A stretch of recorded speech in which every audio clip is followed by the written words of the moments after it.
नमस्कार बच्चों, मैं सुरुचि सामरिया आपका ई कक्षा में स्वागत करती हूँ। आज आप मेरे साथ कक्षा 4 का हिंदी विषय पढ़ रहे हैं।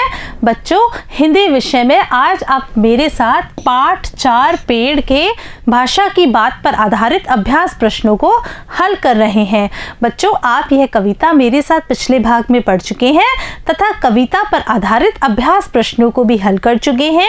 यहाँ पर हम आपकी कविता में दिए गए भाषा की बात यानी कि व्याकरण से संबंधित प्रश्नों को हल करेंगे।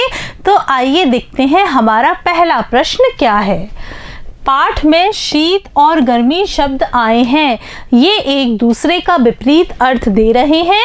नीचे दिए गए शब्दों के विपरीत अर्थ वाले शब्द लिखें। बच्चों, आपने कविता ध्यानपूर्वक पढ़ी है तो आपने ध्यान दिया होगा कि आपके पाठ में शीत और गर्मी शब्द आए हैं। ये एक दूसरे के विलोम शब्द हैं, एक दूसरे के उल्टा अर्थ देने वाले शब्द हैं। आपको इस प्रश्न में क्या करना है, आपके सामने यहाँ पर कुछ शब्द दिए गए हैं, उन शब्दों के विपरीत अर्थ देने वाले शब्द लिखने हैं। तो देखिए, हमारे शब्द हैं छाया, राजा, सूखी, भरा, दूर, ऊपर, छोटा, पक्का, अंदर और उजाला। तो बच्चों, इनके विलोम शब्द होंगे। देखिए, छाया का होगा धूप, राजा का होगा रंग, सूखी का होगा हरी, भरा का होगा खाली, दूर का होगा बच्चों पास, ऊपर का नीचे, छोटा का बड़ा, पक्का का कच्चा, अंदर का विलोम शब्द होगा बाहर और उजाला का होगा अंधेरा। चलते हैं अगले प्रश्न की तरफ। देखते हैं अगला प्रश्न क्या है। तुम्हें पेड़ कैसे लगते हैं और क्यों? बच्चों, इस प्रश्न में आपसे पूछा जा रहा है कि आपको पेड़ कैसे लगते हैं।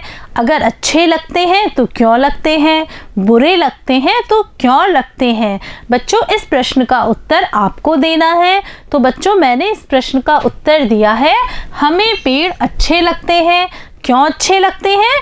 क्योंकि पेड़ हमें छाया के साथ साथ फल, फूल, मेवे और बहुत सारी लाभदायक चीज़ें देते हैं। चलते हैं अगले प्रश्न की तरफ। देखते हैं अगला प्रश्न क्या है। अगर पेड़ नहीं होते तो क्या होता? बच्चों, इस प्रश्न का उत्तर आपको अपनी कल्पना शक्ति का प्रयोग करके देना है।